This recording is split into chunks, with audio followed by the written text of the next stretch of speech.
do we have another question? No, right here. Yeah, after last year, Miguel, did you ever think about not coming back? No, not really. That's not the thought ever.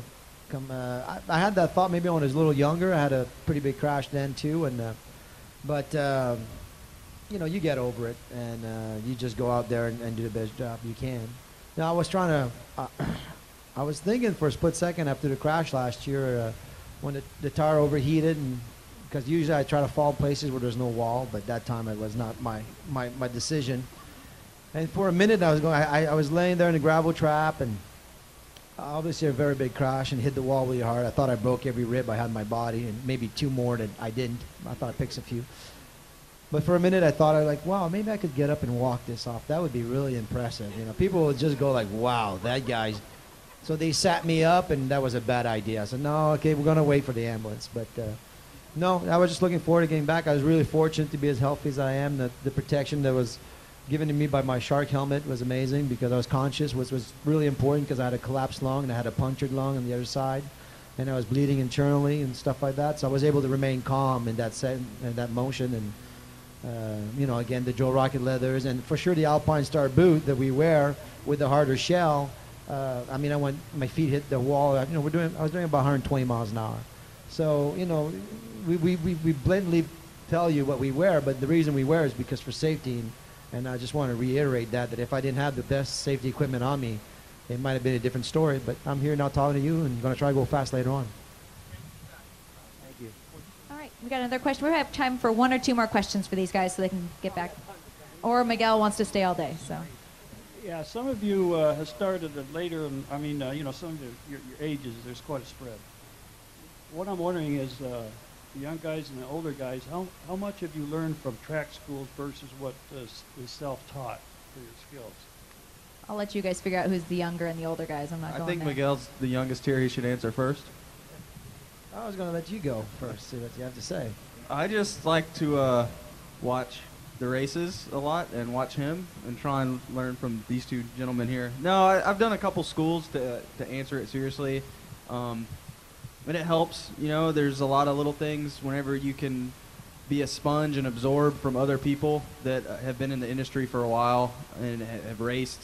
I've been to Freddie Spencer School a couple times, and just talking to people who have been at the top, and they just kind of break it down into basics. There's some things that you just overlook or you think too much on, and it's nice to get back to the basics and really learn how to do everything more precise. And I think that's the key to schools, is doing everything, the little things, more precise, and it helps you become a better rider in general.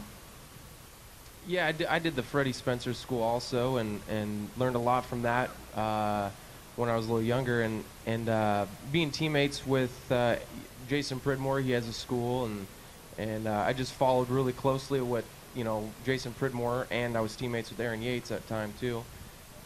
Just followed really closely what they did, and paid attention to the little details, and picked up on some of the stuff, and some of the stuff I prefer my own way. So.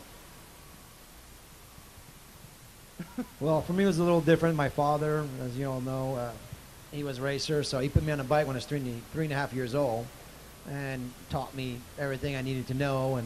But I cannot overemphasize how you should take all the riding schools, especially riding school from a 3-time world champion like Freddie Spencer or Jason Pridmore, guys that know what they're doing, to learn the maximum potential out of your motorcycle. Motorcycling is the greatest thing you can do, bar none. Much better than the car, but you got to know what you can get away with on a motorcycle.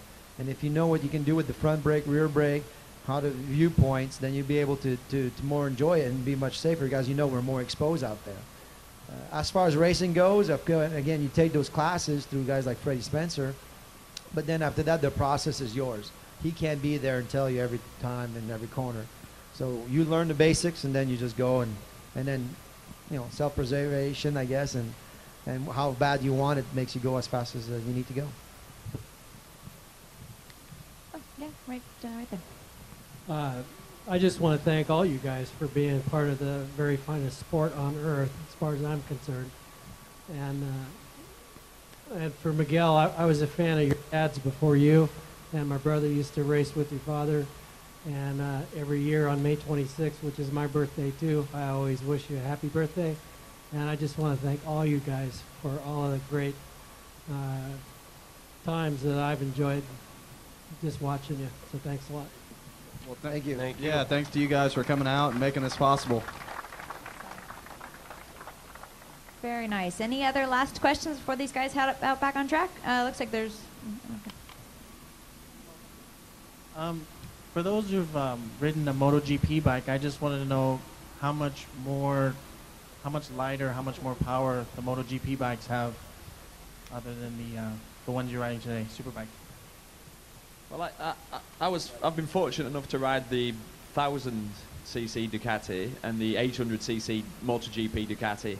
I rode that last year doing some testing, and I'm gonna say the 1000cc Ducati that I rode was like the old school one, which didn't really have any traction control or anything, and it was just overpowered. It was horrible.